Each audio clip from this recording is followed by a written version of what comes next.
Ladies and gentlemen, we got him. We got the mouth of the South, baby. That's right. Jimmy Hart is here on Cheap Heat. How are you, Jimmy? Good morning or good afternoon, either one. It's great, man. What a great day to be alive. Down here in Clearwater Beach, Florida, at Hulk Hogan's wrestling shop down here. So, talking to you, man. I love this. This is awesome. Jimmy, I don't remember what the impetus was, but at some point I saw you pop up on Instagram, and I just started thinking about what a treasure you are to this business, and that we've never had a conversation. I've had the pleasure of meeting you. You've always been so warm. Whenever I run into you backstage, everyone loves you, and then you're involved in so many of my favorite things in the history of this business, and I'm like, I have to talk to Jimmy Hart. So we've been talking about it for a long time. I often like to play my Jimmy Hart megaphone effect that I have here. And so we just wanted to have you on and chat about your amazing history in this business. And first of all, you got a megaphone with you, of course, as of course you do. I brought the hook. No, I brought the hookaphone today. Listen, I've got to tell you, the megaphone here was given to me by Vince McMahon 40 years ago. And he brought it over from Japan, and he said, "This is going to be your new gimmick." And I said, "Okay, but whatever you want, baby." But this is my brand new Mattel action figure. It just came out 2 days ago, and it's got that identical megaphone in the package. So I just wanted to get that plug in. Oh, absolutely. The new Mattel Jimmy Hart for the collectors. Yes. They're going to run out there and need that one right now. Jimmy, so let's start there. There's so many different places to go. I don't want to go completely chronological because your career is so long. I don't want to get lost and miss stuff. Let's start right there. You said Vince gave you the megaphone. How long had you been in New York with Vince when he had the idea for the megaphone? I was there about a couple of months because I was lucky. You know, this is the 40th year anniversary of Hulkamania, right? Well, it's also the 40th year of the Mouth of the South, Jimmy Hart, because I was on WrestleMania 1. I managed Greg the Hammer Valentine. Came back and changed jackets and managed King Kong Bundy. So, but I was there about 2 months, and then Vince brought the megaphone over from Japan, and he goes, "Jimmy, this is going to be your new gimmick." And I said, "Okay, whatever you want, boss." And he goes, Why did he have that idea though? Where did he see it? Like, what happened? I think there might have been a manager or somebody over in Japan that was using one, and him and George Scott came back from a tour of Japan. And one day, me and Honky Tonk Man, we were sitting at Poughkeepsie, New York. We were sitting on some boxes getting ready to go to the ring, right? And Vince came up and goes, "Jimmy, here's your new gimmick." Honky goes, "Oh, that's great." And I went, "No, it's beautiful." And he goes, I said, "Hey, Vince, can I paint it, do anything I want with it?" He goes, "You can do anything you want with it. Make it look colorful." And I went, "Okay, baby." So what the phone call initially to come to New York, do you remember getting it? Was it a call from Vince himself? Who reached out to you initially to say, in this takeover that WWE was doing, that Vince Jr. was doing, we want Jimmy Hart to be a part of what we're doing here in New York? Howard Finkel was watching some videotapes of all of our Memphis stuff. So he made the phone call to Hillbilly Jim, who in our territory then was Harley Davidson. So Hillbilly called me and he goes, "Jimmy, you haven't returned your phone call to New York. They've been trying to call you every week." And I thought it was Austin Idol or Handsome Jimmy Valiant or somebody want me to give them a ride to the TV station from the airport when they came to Memphis, right? So I never called the number back. So finally, he told me to call the number. So I did, but it was Howard Finkel. And Howard goes, "I showed Vince McMahon your tapes. He loves it. He wants to know, would you like to participate in a show we've got called WrestleMania and come to New York and be a manager?" And I went, "Feet don't fail me now, Vince." And all of a sudden, about 30 minutes later, Vince called. And then Vince talked to me, and I was on the plane the next day heading for New York, baby. Did you feel done with Memphis at the time? Did you feel that you'd run your course with all the great things you'd done with Jerry Lawler and company in Memphis? No, but you know what? I was really scared to make the jump, but I knew nothing lasts forever. You know, I don't care what you're in, nothing lasts forever. So I knew maybe it was time for me to make a move while we were still doing good business down there. And I was so grateful that Jerry Lawler and Jerry Jarrett used me in Memphis, but I was so grateful that I got the phone call to go to New York with Vince. And of course, you know, Hulk was up there, and Hulk and I have been friends. Well, right now, this makes the 43rd year we've been friends. We've been friends for 43 years. But he had come through there years before that, and I had a chance to manage him against the King, Jerry Lawler. So with Hulk being up there, King Kong Bundy being up there, who I managed in Memphis also, uh, I just thought that I've got to make the move. How was the conversation? Was the conversation that you had there with Lawler or Jerry Jarrett? Neither one. What happened? I was running the TV show because they were out of town. Thank goodness. Lawler had been in Japan. Jerry Jarrett was on a hunting trip.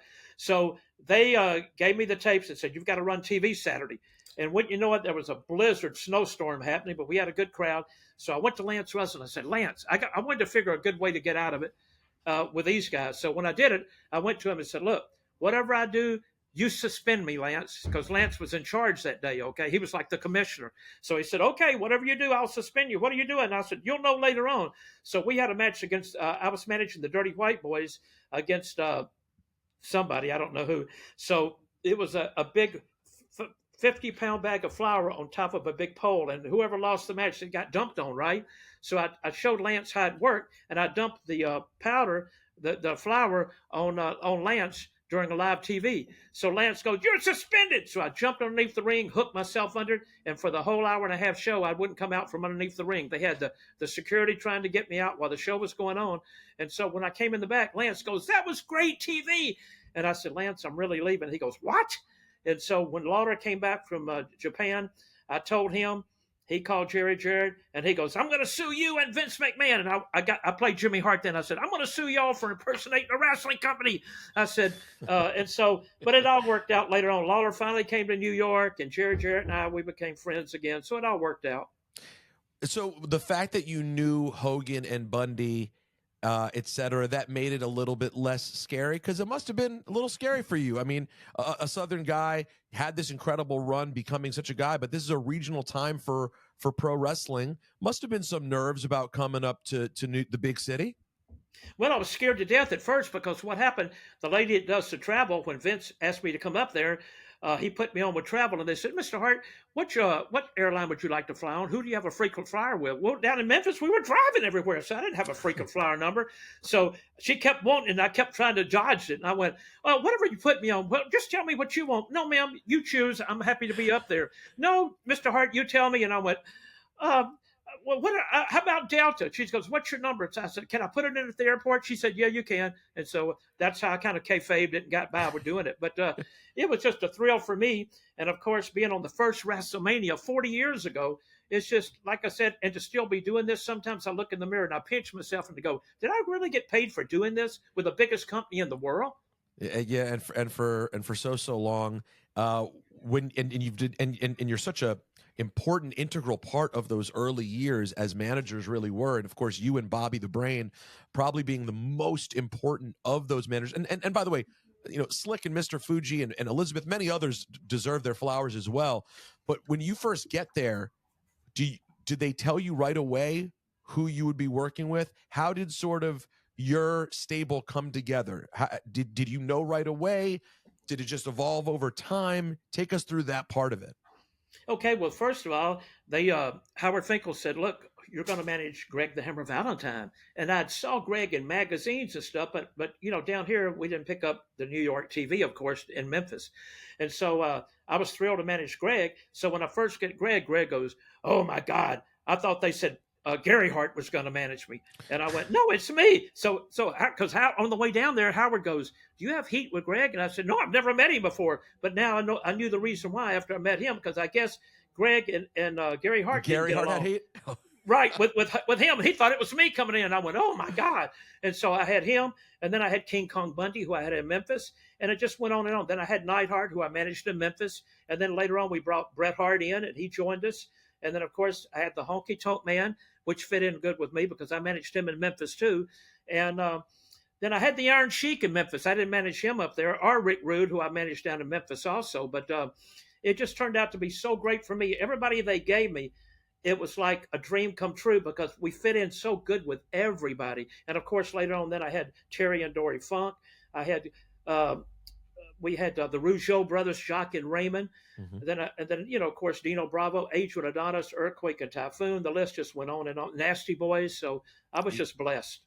Yeah, you had an unbelievable group of talent around you, and you did one thing that I don't think people realize you were among, or maybe the first to do, and that is really stay by ringside during matches. So was it really customary at that point? Managers would often come down, take the jackets from the superstars, and then walk to the back.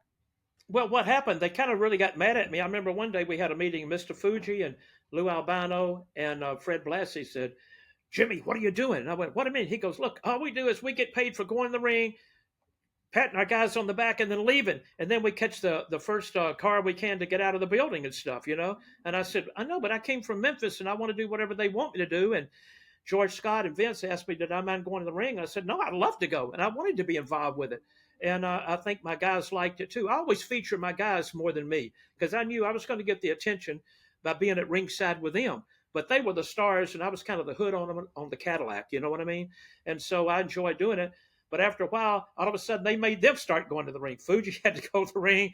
Lou Albano had to go to the ring. And Bobby was always going to the ring, you know. Was Bobby? But when you got there, was Bobby wasn't there managing yet, correct? Was he? Yeah, Bobby was already there, and so I was just thrilled to be with Bobby Heenan because I always saw a lot of stuff that Bobby did, you know, and I always loved Bobby, and Bobby was always so funny and witty, and we'd fly back to Tampa together on the flights together, so we really became good friends. I'd go over to his house, he'd come to mine some when we had our off days, but that's why I really love the guy so much. Like Paul Heyman now is a genius. I love Paul for what he did with ECW and what he's doing now is great, you know, and I just like I said, I've been so blessed. Jimmy Cornette started in Memphis with me. I gave him his first knee guards and shin guards, you know, because it's going to be so rough around ring. But he's been so talented. But like I said, I've just been blessed to be with the biggest company in the world for all these years. Was Bobby as witty and funny and smart in real life as he came across on television? 24 hours a day, 24 hours a day. I mean, he really was. And like I said, I was so grateful that have been friends for all those years. And his passing was such devastating to me when it happened. I just couldn't believe it. Had you stayed in, I know communication was tough for him physically. Had you stayed in touch with him over the years? Oh, absolutely. Because matter of fact, I've got one of his. He gave me one of his black jackets that he wore to the ring, and I gave him one of my jackets too. And wow. I've got it in my storage somewhere. But he would come down. You know, Hogan had a beach bar over in Tampa, and Bobby would come over there off and on and do autographs for us and everything. So we were still all friends. In a lot of ways, Bobby Heenan was someone I really admired and was one of the people I sort of wanted to emulate and being a part of the wrestling business in some way. I always sort of felt like in a lot of ways, Bobby Heenan was Hulk's ultimate nemesis. You know, when you think yes. about the WWE years for Hogan, he's the most consistent nemesis Hogan had, right? Absolutely, because after all, Andre the Giant, that's who Bobby managed. And that was what everything was kind of built around, you know? And so I was happy to pick up the scraps going out 3 or 4 times a night with everybody I had, but Bobby had the main event, but that was okay with me. Well, you had some fabulous moments. I mean, one of the moments that's really etched in my childhood memories is you referenced it earlier. You were with Adrian Adonis, and that hair match at WrestleMania 3 was so epic, and you were such a part of that, getting thrown around. You took a bunch of bumps that night. First of all, what was Adrian Adonis like, and how much heat did he have? It felt like in that era, Adonis, whose character was, you know, a bit ahead of the times for where we were back then. I have to imagine things were pretty intense managing Adrian Adonis in the mid-'80s. Well, Adrian was great. He was so funny, and for his size, he was very agile.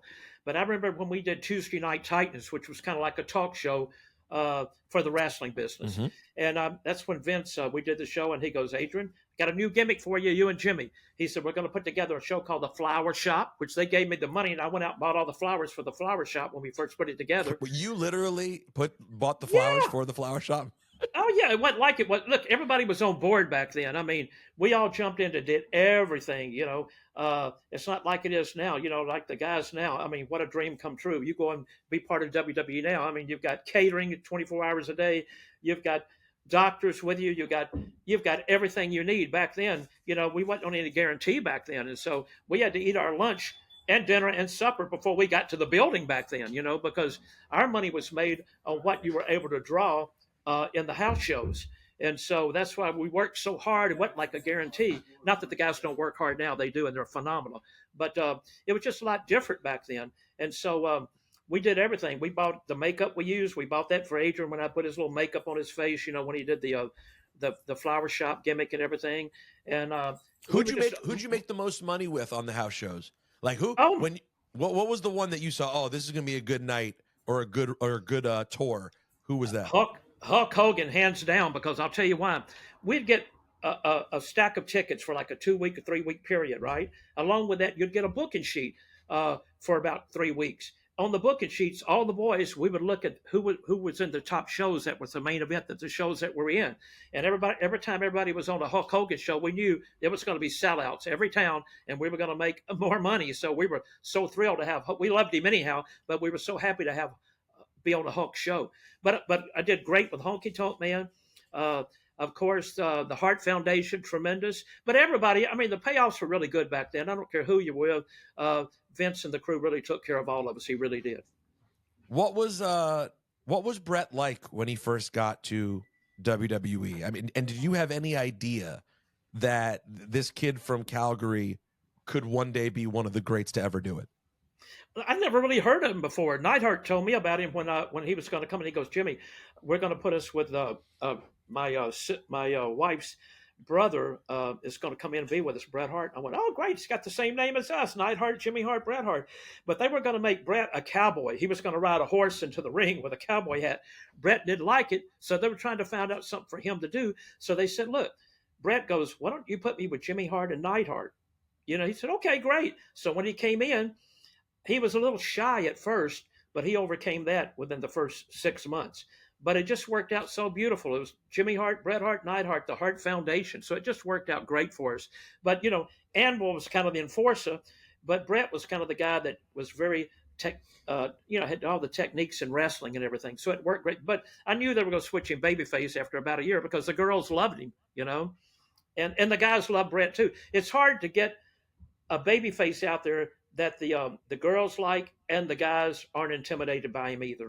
It's funny. It's sort of how I feel about Cody these days. Well, about Cody too, but also Roman Reigns. When I go out and do the autographs for WWE and everything, I say, "Hey, what show do you watch?" "Oh, we watch Raw, we watch SmackDown, we watch NXT. Who's your favorite?" "Roman Reigns, Roman Reigns." And I'm going, "But he's a heel, but Roman Reigns." But you can tell why. He's a winner. He's cousin to The Rock, right? Yep. Been Handsome. in a couple of movies. Handsome. Yep. Been in a couple of movies. Tremendous in the ring.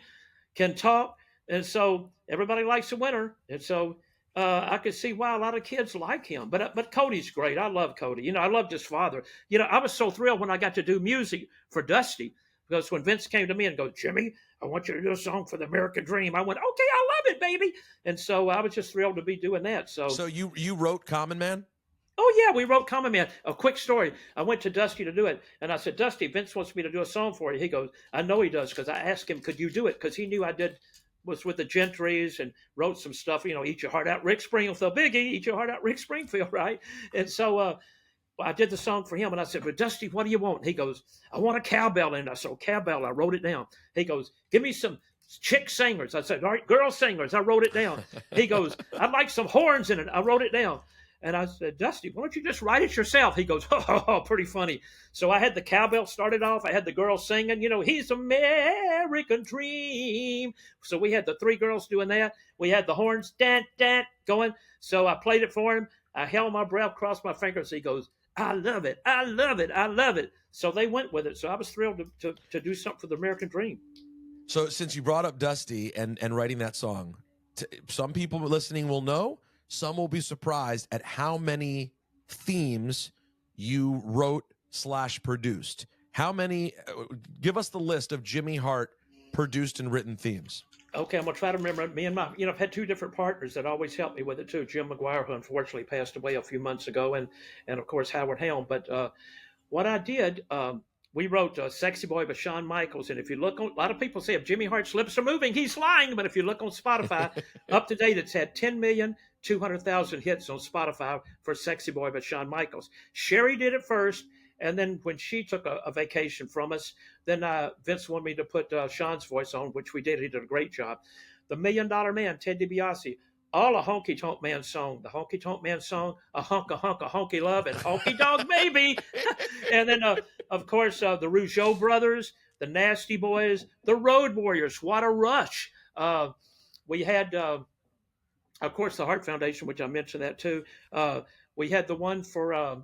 It's just been so many. I can't remember all of them right now. You kind of caught me off guard, but so wait, you wrote the original riff of the Hart Foundation, the Bret Hart. yeah, dun dun dun dun dun dun dun dun dun. Dun. And we have a version with words on it, but we never use that. We just use the instrumental. Do you remember the words by any chance? I think there was trouble in the streets. They're talking everywhere. Something's going. I don't know what it is, but because we're on the road to destruction, and that's how we had it. But we always just. But Vince wanted to use the instrumental because he felt like if we used the words to it, it might turn them babyface, which it did eventually anyhow. So you couldn't stop it anyway. Did you didn't work in conjunction with Jim Johnson? You guys were you guys just there at the same time doing different work? Well, I worked with Bruce Pritchard. Bruce Pritchard was my go-to man. Jimmy did his own stuff. We were separate because Jimmy's stuff was great, but it was different than what we were doing. I felt like before there was a Weird Al Yankovic, there was a Jimmy Hart. Because we, Eat Your Heart Out, Rick Springfield, all the songs that we did, the Rougeau brothers. We don't like heavy metal. We don't like rock and roll. All we like to listen to is Barry Manilow. And when I did it for Jock goes, "Who's Barry Manilow?" And I went, "Oh my God!" But we just tried to write stuff that was funny, that fit the heels, And Vince went with it, and Bruce Pritchard was my go-to guy when we did it. He okayed everything I did. Were you? How did you end up in the Gentrys, and how old were you when the Gentrys came together as a band?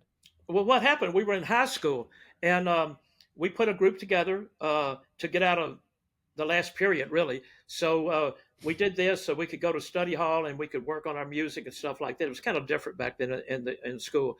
And all of a sudden, there was a show came through town called Ted Mack's Original Amateur Hour, which was like American Idol now. And so we entered that, and we got to win a contest in the fair. And all of a sudden, they sent us down to the Jackie Gleason Theater. Got to meet Jackie Gleason back then. It was in Miami Beach. They put us on a train and took us down there. We had to catch the train in Jackson, Tennessee. So we went down there. So live TV now, nationwide, all of a sudden, we do our song, we win. 3 months later, they called us, "Hey, y'all are the winner. Come back again." We go back again. We win the second time. Well, the third time before they called us and told us we won, a guy named George Klein, who was Elvis Presley's best friend in high school and was the best man at his wedding and everything, he had a show called Talent Party while we were in Memphis, which was kind of like a poor man's American Bandstand locally. So we went on that show, performed a song on that, and all of a sudden, it was easy to get records played then. So all of a sudden, we had the #1 song in Memphis, Tennessee. So MGM came in, a major company, and they said, "Look, this record might have sold 5,000 copies here because they're from Memphis, but let's put it out in Nashville. People don't know them, and we'll put it out up in, I think, Atlanta, Georgia." All of a sudden, it came #1 on the radio stations there. So we signed a major deal, which got us disqualified from doing the Ted Mack's Original Amateur Hour, even though they still made us go to Radio City Music Hall and still perform, even though we're going to get beat. What a work that was, right? Hey, You're really going to lose, but we want you to go prepare because the ratings were good for us back then. But we were kind of like the Memphis version of the Beatles. We had the little long hair and everything else and the matching jackets. And it just turned out great. I've never really had a plan for anything I wanted to do in my life. I wanted to be a Greyhound bus driver when I was growing up. Can you believe that? Oh, my God. It's not too late for you, Jimmy. I'll probably end up doing that before it's over. But all of a sudden, I never had a plan for anything. We did the music, had a million-seller record, toured with Dick Clark, the Beach Boys, Sonny and Cher. And once again, a lot of people say if my lips are moving, I'm lying. But I do have posters in my storage to prove that there we are with the Beach Boys and Sonny and Cher and Chuck Berry. And even we did a thing with the Monkees, a show with the Monkees, and who at the time Jimi Hendrix was playing with them, believe it or not. And so that turned out great. And then I never had a plan to get in professional wrestling, which I loved. When we did our tours with Dick Clark, whatever city we were in, if we were in Atlanta, I'd watch Dusty Rhodes. If we were in Carolinas, I'd watch TV and I'd see Ric Flair, who I love. If we were up in Texas, it was the Von Erichs, So it was just such a thrill for me. And then for me to have a chance to go to school with Jerry Lawler and for him to call me one day and go, "Will you help me do a wrestling album?" And we became friends and the rest was history. So Lawler was already a big deal. Was he already the king of Yeah, Memphis when he called you? big star in Memphis, major And, star. and he just says, "Hey Jimmy, I want to do a music thing. Can you help with that part?" There was no plan initially for you to become the mouth of the South or anything like that. No, absolutely not. So he called me and goes, Jimmy, Jerry Lawler. And I went, oh my God, Jerry Lawler's on the phone. And but he was a fan of our music back when he was in school. He was doing like helping a DJ out, and he told me back then that he always loved Keep on Dancing. He played like he was in the Gentries, and I played like I was in the wrestling business. So how do you figure that out? But Well, we and went Jerry in. was what? Jerry was like what? 6 years younger than you, something like that. 5, 6 years younger than you. Yes, I think so. 5 or 6, absolutely. So, and we've been on tour with Dick Clark for so many years. But like everything, if you don't have a hit record or a hit album, then you're going to wind up eventually playing bars and clubs and stuff. So back at that time, we kind of settled in at the Ramada Inn. The more you drink, the better we sound. Hey, happy birthday to you, ma'am. Come on. And so we were doing that. So Jerry would come out and sing with us a few times, and so we went in. We helped him cut the album, and the album did real well. And he goes, look, while you're not on some of the days when you're not working, how about doing promotion for us? Hey, man, listen, I started helping pull the ring. I helped um, uh, going and selling merchandise. I did all that stuff, ring announcing, refereeing, everything for Jerry. And then finally, I did the song on Handsome Jimmy Valiant called Son of a Gypsy. And I had the video on it. And so they used the video. And to make a long story short, they loved the video so much. Jerry Jarrett came to me along with Jerry and said, look, we want to make him your manager, right? I said, okay, great. So my first gig, they said, look, take this chain Monday night at the Coliseum. He's going to be fighting Billy Superstar Dundee Lawler was. I want you to throw the chain. Well, they didn't tell me to lob the chain up in the air where everybody could see it. I threw it like a baseball. But lucky me, Lawler was on top of him, getting ready to knock him out. The chain went flying by him. It shows on the tape him missing it, but it hit the middle rope and wrapped around it. And all he had to do was reach back, grab the chain, bam, knock Dundee out, 1, 2, 3. Next week, I'm on TV, right? I'm on TV. Dundee goes, Jimmy Hart, Jerry Lawler, I challenged Jimmy Hart in the ring against this guy, Pat Hutchinson here. Pat, how long you been wrestling? 3 years. How many matches you won? None. But I still think he can beat Jimmy Hart. So Lawler dressed me up like a clown. I wear his robe to the ring, which is about 3 feet too long. I wear his Tarzan top, which is about 3 sizes too big. Every time I took a step, I'd have to pull the top back up, right? I wore a pair of his boots, which I wear 8.5. He wore 10. And I'm looking like Flipper going to the ring. Flop, flop, flop, flop, flop, pulling the robe back, Tarzan strap falling down. But after the match was over, and I never had training for it because I always loved watching the matches. And I knew enough to get by on. Jerry Jarrett didn't make it that night. He saw the tape and he said, Lawler, Jimmy Hart looks like he's been the one wrestling 3 years. So it all just fell right into place. Did you know when you first showed up, Lawler said, let's do stuff. Were you fully in on the business and smartened up to it? I knew a little bit about it because before that, 6 months before that, Lawler was going to play like if he was going to go on a tour with the Gentries. So I had my whole band on stage with him. And while we were singing Keep on Dancing, Handsome Jimmy Valiant came out with a guitar and busted him over the head with it. And so Lawler goes, well, I can't go on tour now. I've got to for the people. The people want me to fight him. So that's what they did. So so I was a little smart to it then. My band wasn't. I mean, they just kept playing. Lawler was knocked out in the thing, and they kept playing. And I'm going, oh, my God, So sometimes I think it's good to smarten people up, and sometimes it's probably not. But do you remember, Jimmy, do you remember the period? Because you were so there in the throes of it really, like when you go back, and obviously we're going to get to Andy Kaufman, but like when you go back and watch the footage of how riled up people were at that time, and the business now is maybe hotter than it's ever been, but it's different. People are much more smartened up to it and in on what the whole thing is. Do you remember a feeling in the crowd changing at all, where it went from they don't know what's going on and they're really hot versus we love this, we just enjoy the show? Do you remember that change at all? Well, it never took place in our Memphis days because there was no social media back then. I mean, the only thing we knew what was happening in another territory was by a newspaper or a clipping or something if it snuck through, or if we picked up TBS, Turner down there, or I think the Von Erichs TV was kind of bicycled in a little bit where you could see some of the talent going to the same places. But no, down there, man, the people, buddy, every Monday night, they believe, listen, when we did an interview, you knew if you made it with a wrestling company tonight, because if your crowds were down and you wasn't making any money, you weren't going to be in that territory very long. So whatever we went on TV and said and did, we stayed at different hotels, never rode in cars together. I mean, never ate at the same restaurants together.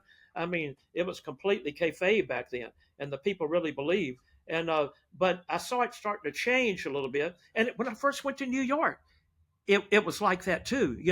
But as we got hotter in New York, when MTV came in, more newspapers and news people were in the shows we were going to, because all of a sudden everybody was like a rock star. We were part of MTV with Cyndi Lauper, that movement, and the Madison Square Garden, everywhere was selling out back then. Right. And it started changing a little bit after that because there were more questions asked about the product. And then the John Stossel thing happened, and I guess they realized back then, well, maybe it is pretty real. But and after a while, after social media took off and everything else, then it came a little bit more exposed back then to where it is now. I always felt bad. Recently, I should say, I felt bad for David Schultz to some degree.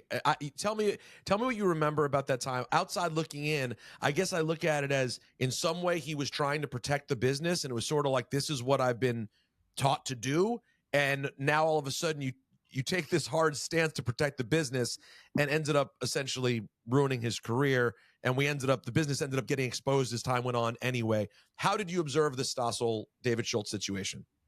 Well, it was crazy. It was bizarre because we were in Madison Square Garden that night, and all of a sudden, they said, "Look, everybody stay out of the hallway." I think Mr. Fuji was the only one that went out there, but there were a few people standing around.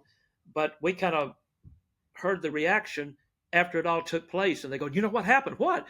Man, Stossel got the what slapped out of him. Oh my God, really?" And then all of a sudden, it was on news everywhere. Bam, boom, boom, boom, boom.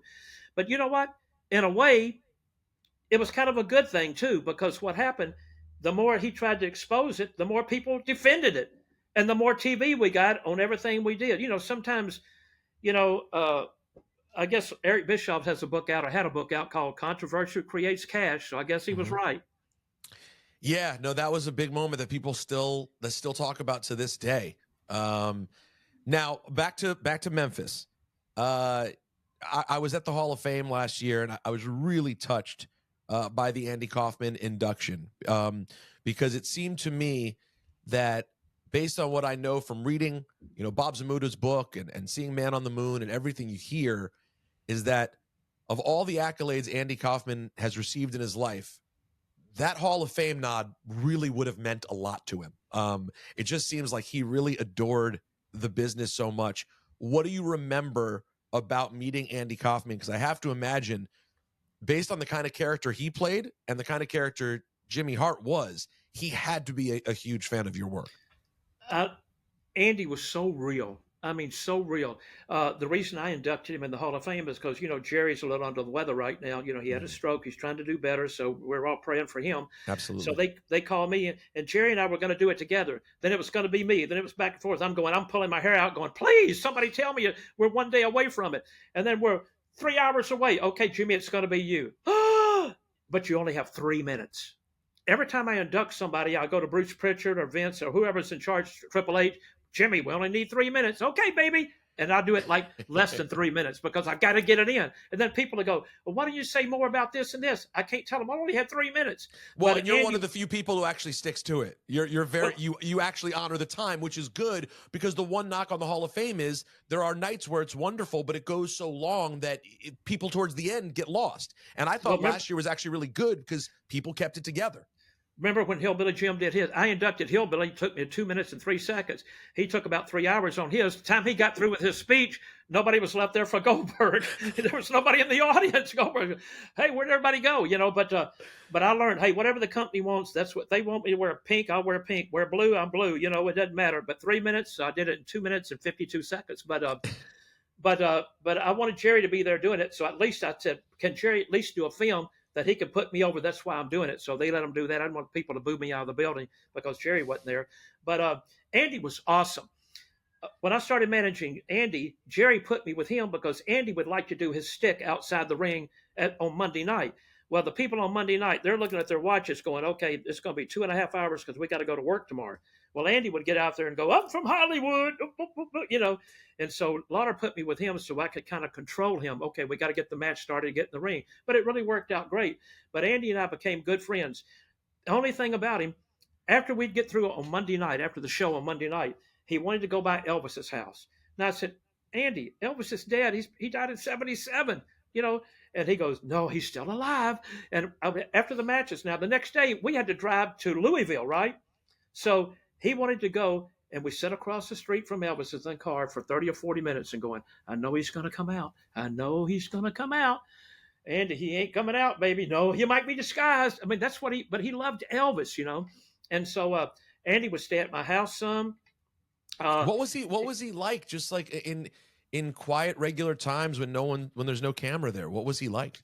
He was great. He loved Elvis. His favorite wrestler was Nature Boy Buddy Rogers. He loved him, but he would just talk about the matches and what we could do. Well, what can we do with Lawler next? Because we had almost a 2-year program. Me and Andy, I managed Andy. Then Andy turned on me. Andy and I fought for 4 or 5 months, and then we joined. Then he joined Jerry Lawler, and I had a tag team up of him and Lawler against us and the Assassins. Then we came back again, and we turned on Lawler again. So we had a great run out of that. I didn't realize. No, because until I watched Tales from the Territories recently, right, the special on Andy, I did not realize it went so long. I did not realize he was really in the business. This wasn't like a quick couple of. If you saw the movie, you might only think it was a few months or a few spots. He really was a part of weekly television, huh?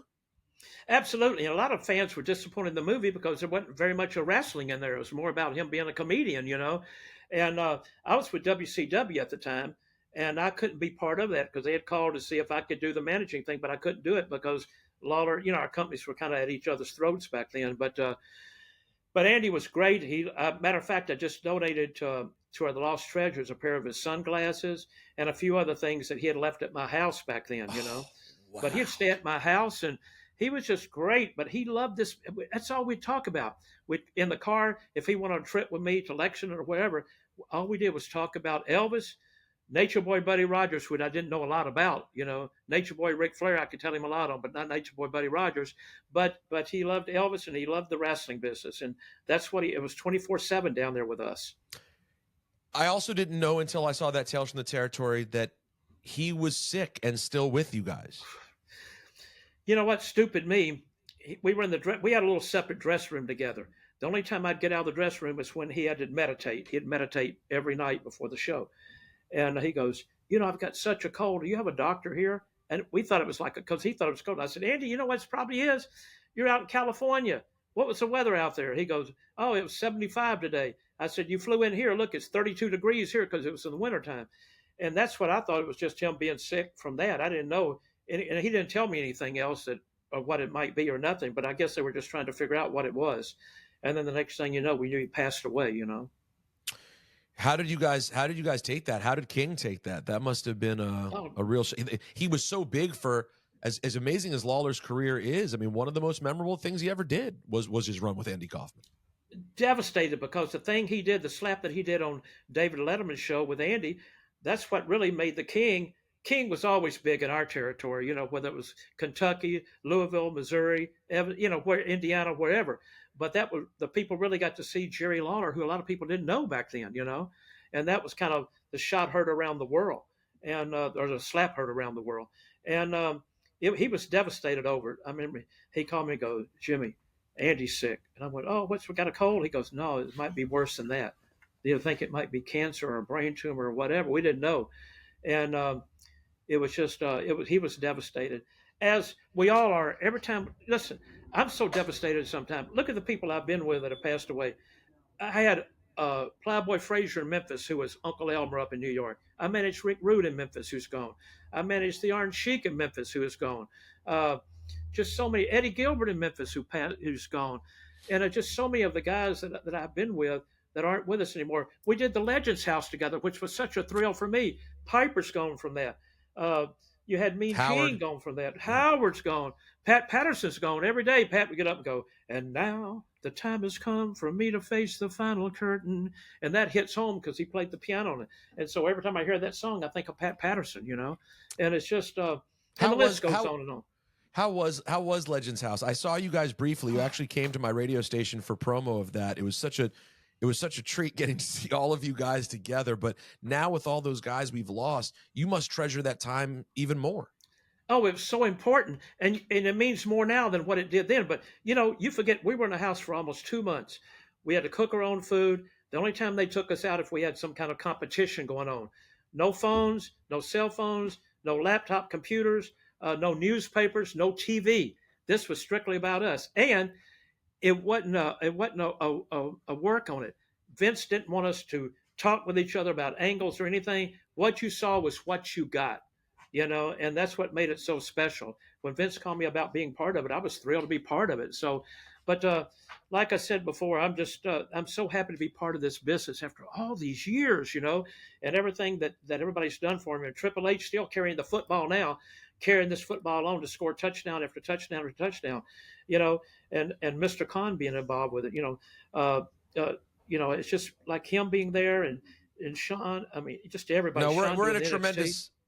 tremendous place with what Nick Khan and Triple H and company are doing. And yeah, as you mentioned, Sean's job he's done at NXT. It really is an amazing time. You seem so grateful to have to get to participate in it. I guess to us it might sound strange because you're such a legend. Of course, they'd want you to participate. Do you say that because you've seen so many other talented people who were not able to get to have an entire lifetime of participating? I have too, and I've saw people that don't appreciate it, you know, until you get down and out. All of a sudden, you go, "Oh, you know." My whole thing, and I tell everybody everything always. Look, you've got to change sometimes because the old saying, "If you do what you've always done, you're going to have what you've always had."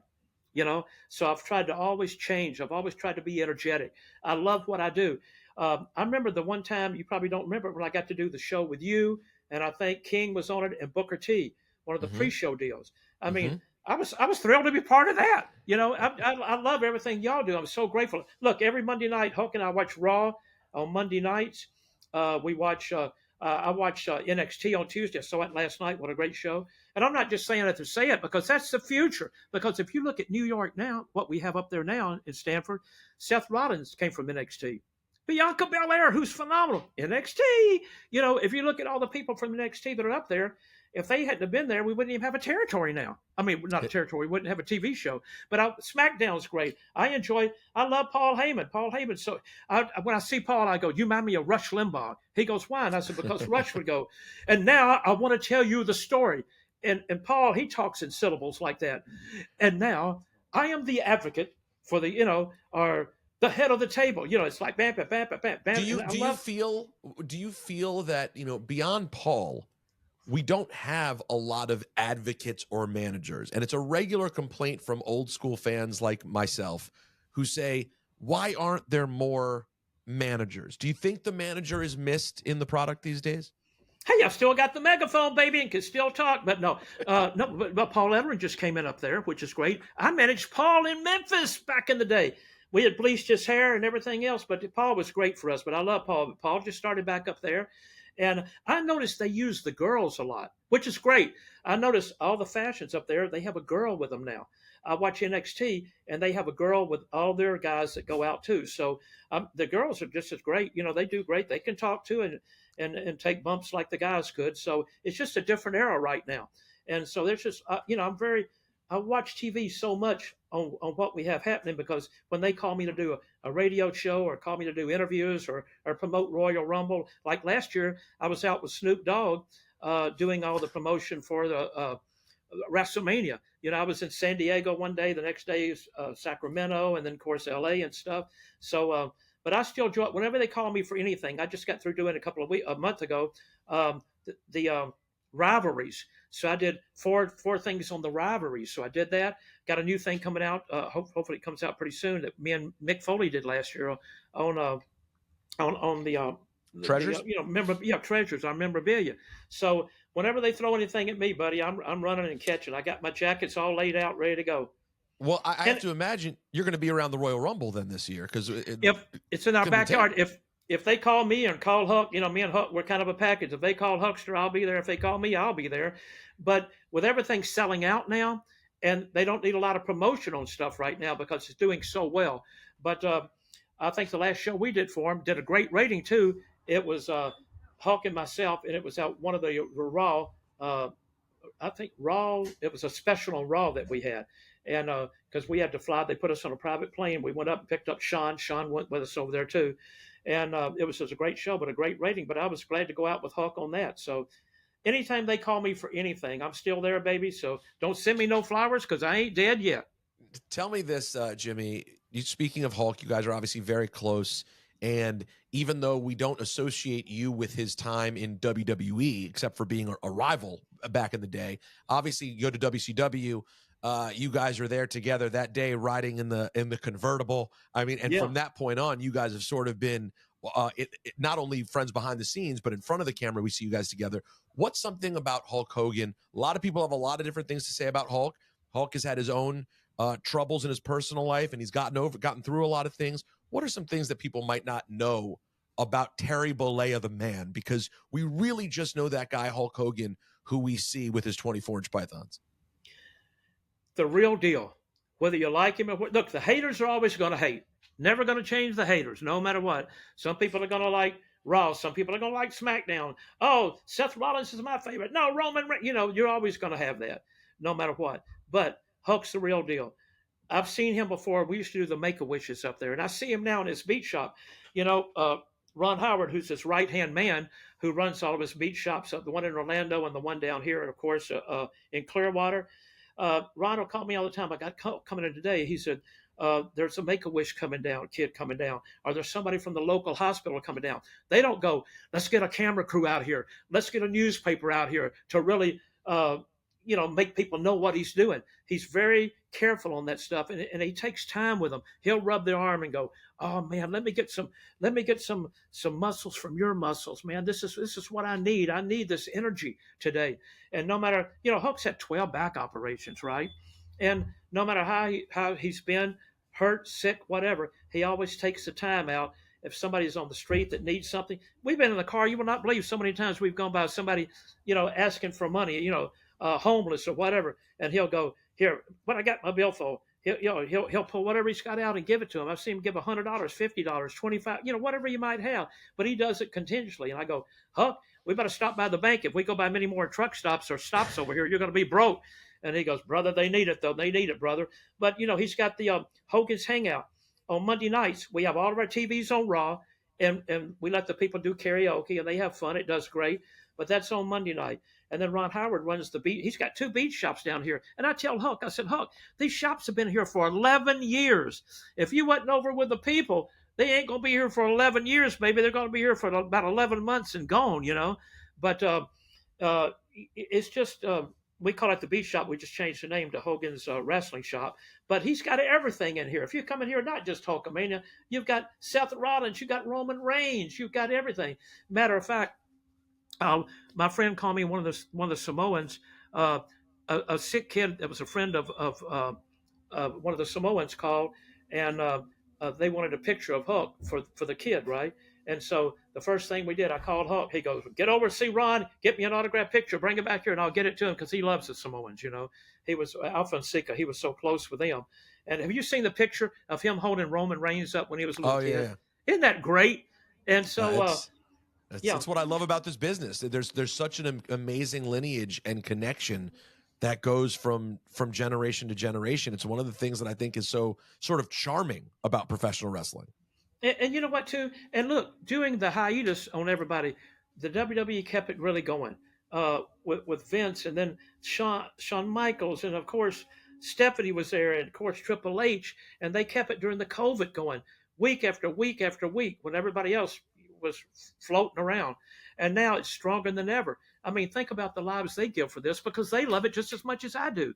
I mean, do you think they have time to go and take a fishing trip or a hunting trip? No, it's 7 days a week, man. And like I said, I want to say hello to Bruce Pritchard, who just had an operation too. I love you, Bruce. So. Oh yeah, sending love to Bruce, of course. Do you think there's a chance? We were talking about this on the podcast the other day. we know we're not going to get that Hulk Hogan last match that I think we all, everyone sort of hoped you'd get one final match. I know the shape he's in, that's just not possible. But just for fun's sake, if they called Hulk next week and said, we want you to be in the Rumble, you'll get eliminated safely. Do you think Hulk would be physically capable of getting down to the ring and getting eliminated by someone in the Royal Rumble? Knowing Hulk Hogan, let me tell you something. For some reason, even when we're at the beat shop here and these matches come on, the matches he used to be in, all of a sudden it's like he's Popeye the Sailor Man. Here comes the spinach. He hooks up, and all of a sudden, I think he could do whatever he wants to do. But I'm telling you what, he could still throw those punches. He could also use a chair if he had to. But I think that the fans wouldn't really care. They would love to have him there, but they wouldn't care if he could throw a punch. If he couldn't, just to be in the building with Hulkamania and do that, they would be so thrilled for. But I think there's a lot of great moments coming up for Hulk in the future. Have you seen all the action figures he's had out over this last 6 months? Oh my God! I've got one out, but everywhere I go, it's Hulk this, Hulk that, Hulk here. And so, like I said, he's stronger than ever right now. He's got so many great things going on in his life. Of course, he just got married, and he's happy as heck right now. So we're just trying to keep. He's a national treasure to all of us, So can I ask you a question? I sort of feel like in some ways it's kind of like art imitating life, and in certain ways you're like a manager type character for Hulk Hogan in real life. Is that inaccurate? Well, you know what? That's just on me because Hulk and I talk about it every couple of days, and I'm always concerned about his health. But right now he's doing phenomenal, and he works out religiously twice a day. Believe this or not, twice a day. And if you looked at him, you wouldn't think anything's wrong with him. He looks just like he used to look. He's got the hair, he's got the headbands, he's got everything. And like I said before, you will not believe the people that come in 7 days a week to these two stores to buy Hulk Hogan memorabilia. It is phenomenal out here. And he loves the talent. He watches Roman Reigns. He watches Seth. He loves Cody. He thinks that what's Triple H is doing up there now is phenomenal. And like I said, whenever they call us to do something, we're always there. But you know what? I did have a good run with Hulk toward the end because the last year we were there, we did WrestleMania 9 together. I'm probably the worst manager in the world. I managed the tag team champions, which was Money Inc. I turned on them to manage Hulk and Brutus for WrestleMania 9. So I said, what am I doing? This is crazy. But like I said before, he's running stronger than ever right now. And I don't care where you go.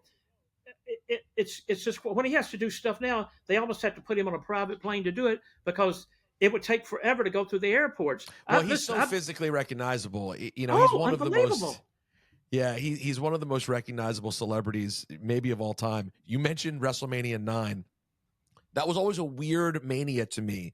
Like going back at it, sort of like easing out of the 80s and early 90s energy of WWE into sort of the next. It's kind of that in-between period. It was outdoors at Caesars. It was the first day of Jim Ross on the job. There were so many things that sort of made WrestleMania 9 different. What did it feel like to you at WrestleMania 9 in Las Vegas? It was great, of course. All the WrestleManias I won were great, but you could feel like it might be a change coming. There was just something that felt different about it. The fans were great. Everything, was just tremendous. But you could tell there was a little something happening on that. And a lot of people, I want to get this straight too. A lot of people think that we left Vince to go to WCW. No, what happened? We were doing Thunder in Paradise up at Universal Studios. Eric Bischoff and Ric Flair came walking through. They talked to Hulk. The next thing you know, then we were there because we'd already gone from WWE. It wasn't like a big coup going, okay, we're going to jump over here to start this big fight between the two companies, But if you look back, you guys were up at the same time, your contracts? Yeah, well, I'll be honest. Here's what happened to me. Hulk told me, he goes, look, Jimmy, I'd love to have you with me. He goes, what did you make last year? I said, this is what I made. He goes, there'll be a cashier's check in your bank account tomorrow if you decide to leave and come with me, take some time off. And if you don't like it after 3 months, you can keep the money. That's how close we were. So I went to Vince at Madison Square Garden. This is a true story. We had a meeting in the back, and I said, Mr. McMahon, he goes, call me Vince, Jimmy. And I said, I know Mr. McMahon, but I can't. So we always had an argument over that. But I said, look, I've got a chance to go with Hulk to do the show called Thunder in Paradise. He goes, yeah, I know Hulk's going to do that. And I just said, I want to take some time away from it because, look, I said, you're pushing Ultimate Warrior now, who's going to be great for you. Yeah, I didn't know if he was or not, but I said it anyhow. So I said, look, I don't have any of my guys that I'm managing anymore. You turned me babyface with Huckster. And I just said, I just feel like until something else comes along, I've been a heel here the whole time, and it's been such a great run, and I'm so grateful. But I'd like to take some time to go do a Hook. And this is what he told me. He probably don't remember it, but if you could ask him, but he would. But he said, "He goes, Jimmy, you've been the most loyal employee I've ever had." And he said, you've always been there. Whatever we asked to do with it, you never complained. And so I want you to do what makes you happy right here. And he said, you're right. We might need to find you somebody else to manage and switch you back to being a heel instead of a babyface because Hulk was the biggest name we had. See, look, everybody's a superstar now. But back in our days, there were only a few superstars. Andre the Giant, Hulk Hogan, Roddy Piper, just special ones. But so he said, yeah, take some time off. And he goes, you're always welcome back here. That's exactly the last thing he said to me. We hugged. I walked out. I went with Hulk the next day to Universal Studios. Hulk put a cashier's check in my bank account for the whole amount that I made the year before. And we've been friends ever since. Who was the stiffest on old Jimmy Hart? Because you got ragdolled quite a bit, Jimmy. You got tossed around, man. What was the most hurt you ever got? And who was the stiffest one to work with when you saw their name? You went, oof, might be a long night. Well, Ultimate Warrior was a little tense. I know when he first came in, he'd pick us up. And when he picked me up to put me over his head for a slam or whatever, boy, he would grab you down by your groin so tight. Oh, my God. I went from a bass to a falsetto overnight. I was like, oh, my God. And so, but I don't think he meant it intentionally. It was just the way it was. The worst injury I had was a torn meniscus from a DJ named Mancow out of Chicago.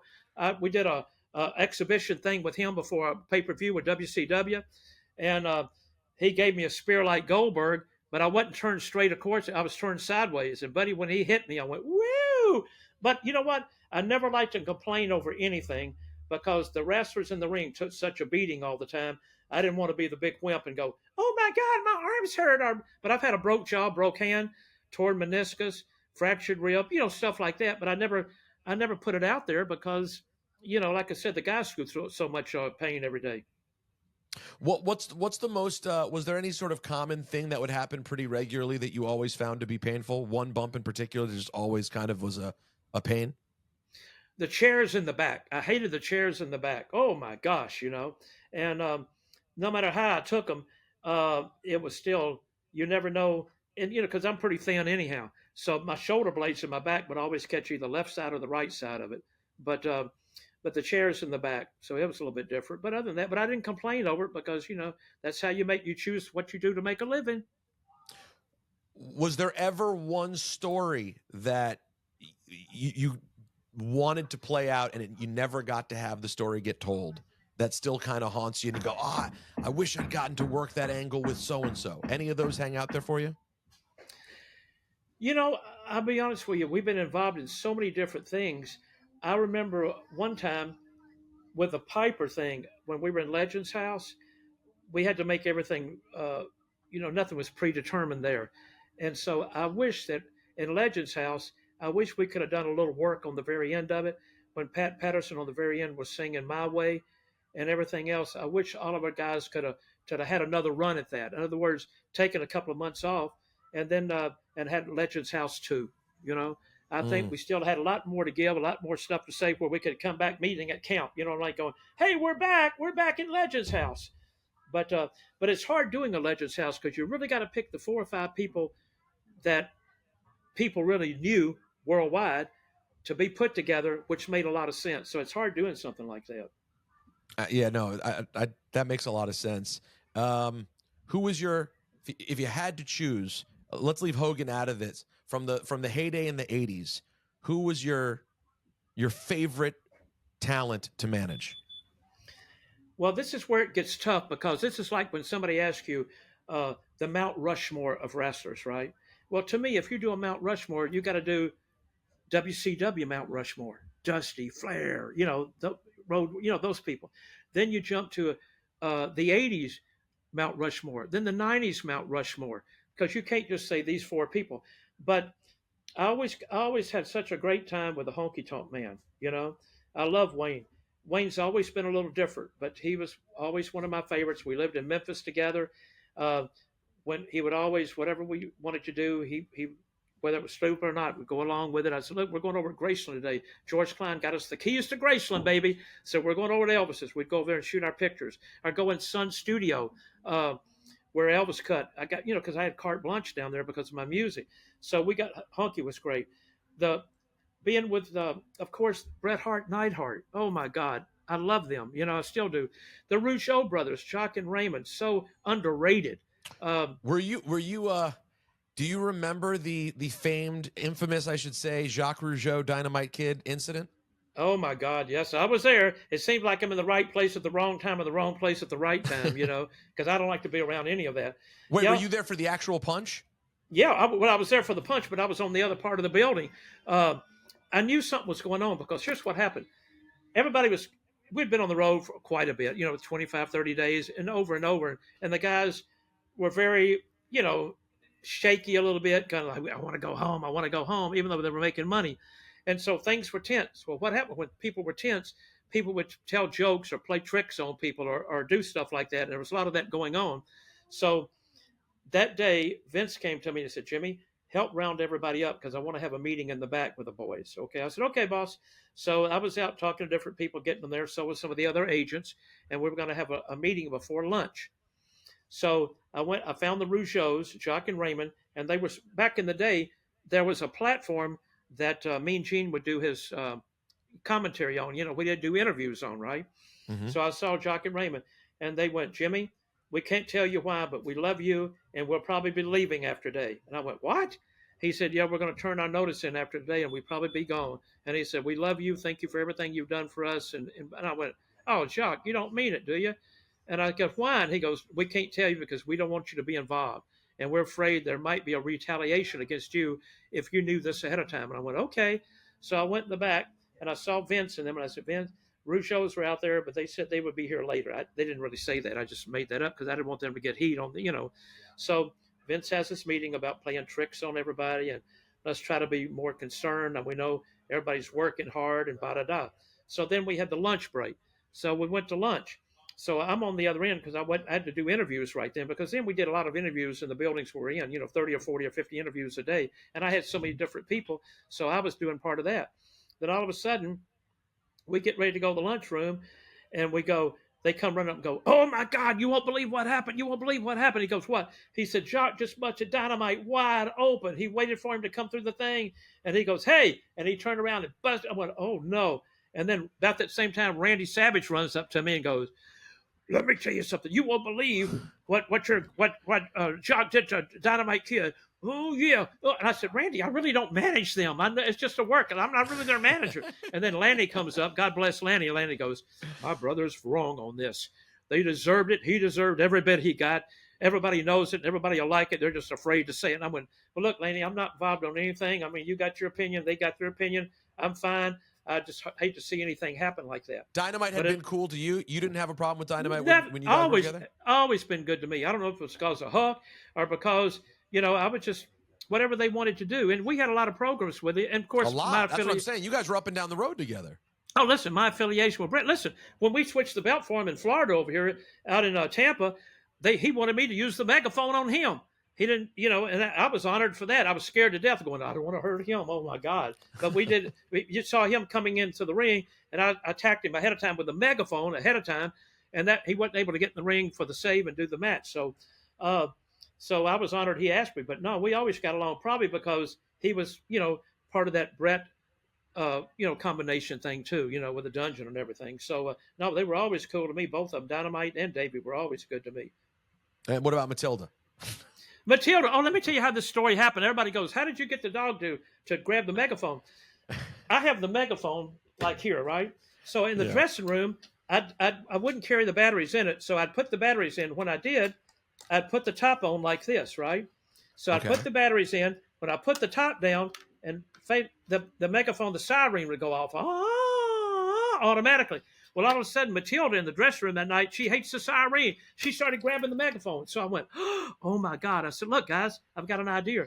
I said, do y'all mind if we get in the ring? And what I'll do, I'll have the batteries in, but I'll push the button with the siren on it. Matilda will attack me. I'll take a bump. She'll grab the megaphone and start running around the ring with this guy. Let's do it. Let's do it. So I talked to Chief Jay Strongbow, and Chief Jay Strongbow said, that's a great idea. So we'd do it every night. We'd do it. Strongbow was the agent? Yeah, he was our agent most of the time with us, you know. And so he would do that.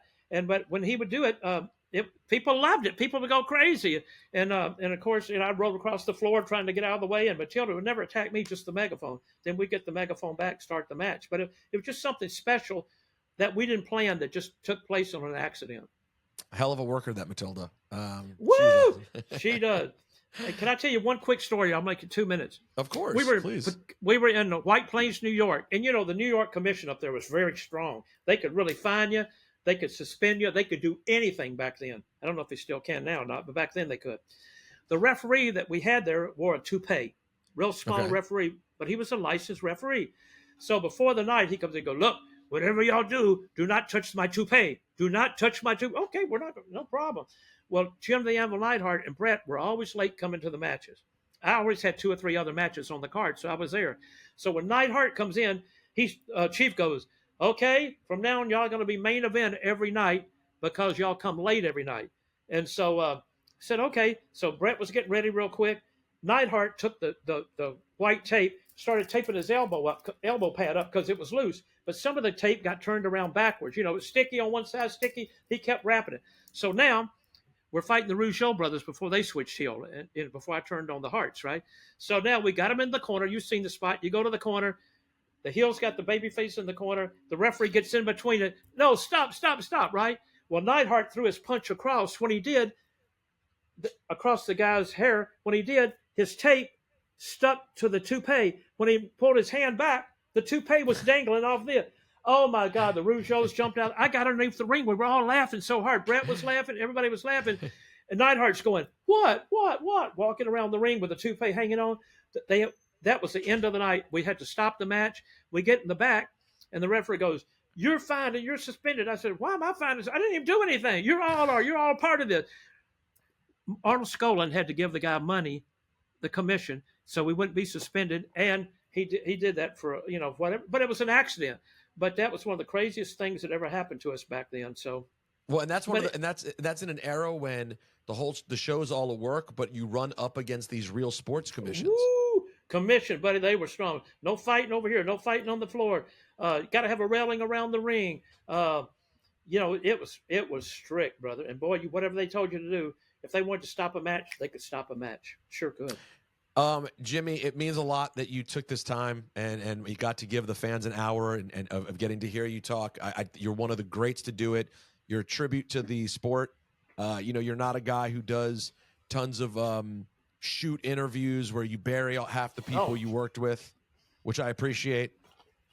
Get that Mattel figure up there one more time. You saw me put listen, Mattel. Hey, because that's all part of our company. Mattel, they're kind of like the Hulk Hogan's of action figures, and the Mattel company is great. But Hulk's got a new one out too. And look, here's what I'm thrilled of. Look at the back of this box. Hulk Hogan. Yep. Andre the Giant, the Iron Sheik, who I love, and Jimmy Hart. I couldn't be with a better company than that. But I'm so happy. I got a new Funko Pop coming out. Anything WWE calls me on, I say, feet don't fail me now, baby. But you do such a great job, too. I love you for having me on. When Ben Brown called me and said that Pete wants you to do his show, and I went, I'm in. I was excited about it, man. I love the work you do, so thank you for everything. Jimmy, that means the world. I just try to do my best to not disgrace the greats who came before like you. So we appreciate you being a part of this. And you know what? I have a hunch that by hook or by crook, I will see you in Tampa in a couple of weeks. I hope you'll see me and Huck and you in Tampa. I don't care if I'm popping the popcorn or parking the cars, baby. I'd love to be there. So Triple H, give me a call. Love you guys. Thank you for everything. Thanks, Jimmy.